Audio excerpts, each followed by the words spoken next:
112 এটা কল চেণ্টাৰ থাকিব যিটো কল চেণ্টাৰ আমি দেৰগাঁৱত প্ৰতিষ্ঠা কৰিম লাচিত বৰফুকন একাডেমীত যিকোনো মানুহে মোৰ ঘৰত চুৰ হৈছে মোৰ ঘৰত ডকাইতি হৈছে বা মোৰ ওপৰত আক্ৰমণ হৈছে 112ত ফোন কৰাৰ লগে লগে 112ই 108ৰ দৰে প্ৰথমতে আমাৰ যেটো ডেস্কবোৰ্ড থাকিব তাত GIS সিগনেলৰ পৰা উলিয়াই ল'ব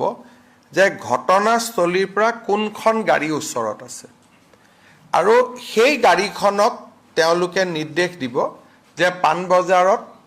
আক্ৰমণ এটা হৈছে বা ঘটনা এটা হৈছে আপুনি পানবজাৰৰ কাষত আছে আপুনি ফাঁচী বজাৰত আছে তৎকালীনভাৱে আপোনালোকে ঘটনাস্থলীলৈকে যাওক তাৰমানে মোবাইল পুলিচ ষ্টেচন এটা হ'ব 200টা মোবাইল পুলিচ ষ্টেচন য'ত নেকি 112ক ফোন কৰাৰ লগে লগে তাৰ পৰা অপাৰেটৰে ইনষ্ট্ৰাকচন দিব আৰু পুলিচ ষ্টেচন বা পুলিচ গাড়ী কেইখন ঘটনাস্থলীত গৈ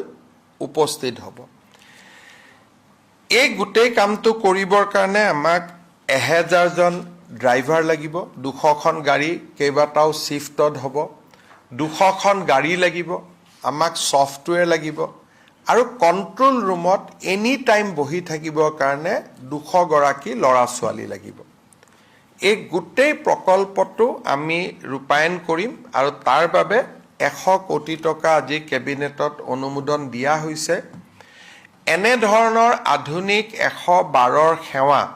উত্তৰ প্ৰদেশ আৰু তেলেংগানা চৰকাৰে খুব ভালকৈ ৰূপায়ণ কৰি আছিল আমি এই সেৱাটো এতিয়া অসমতো আৰম্ভ কৰিম আৰু 112ত যেতিয়া কোনোবাই ফোন কৰিব যদি মেডিকেল এজেন্সি হয় 112ই নিজে নিজে 108ক ফোন কৰি দিব যদি ফায়াৰ ইমাৰ্জেন্সি হয় 112ই ফায়াৰক জনাই দিব তাৰমানে এইটো হোম পুলিচ ফায়াৰ ব্ৰিগেড স্বাস্থ্য তিনিওটা বিভাগত ইয়াত এটা এই 112ৰ জৰিয়তে এটা সমন্বয় সাধন কৰা হ'ব তাৰমানে তেওঁ ভুক্তভোগীজনে তিনিটা ফোন কৰিব নালাগে ফায়াৰ ব্ৰিগেডত ফোন কৰিব নালাগে এম্বুলেন্সত ফোন কৰিব নালাগে 112ত ফোন কৰিলে গোটেইখিনি কাম একেলগে হ'ব কিন্তু 108 মুকলি থাকিব এটো নহয় যে 108 এতিয়া বন্ধ হৈ যাব নেকি এটো নহয় 108 থাকিব কিন্তু 112ত ফোন কৰিলে দুৰ্ঘটনা হলে পুলিচে নিজে নিজে 108ক কৈ দিব যে অমুক জায়গাত দুৰ্ঘটনা হৈছে আপোনালোকে এম্বুলেন্স পঠাওক so health disaster response integrated police station আৰু এটো 24/7 থাকিব ৰাতি 2টা বজাতো যদি ফোন কৰে যে মোৰ ইয়াতে মাৰপিট হৈছে ঘটনা হৈছে ছোৱালী ওপৰত কিবা বেয়া শব্দ কোৱা হৈছে যি ঘটনা হলে ৰাতি হলেও এই 200খন গাড়ী 24/7 ই এক্টিভ হৈ থাকিব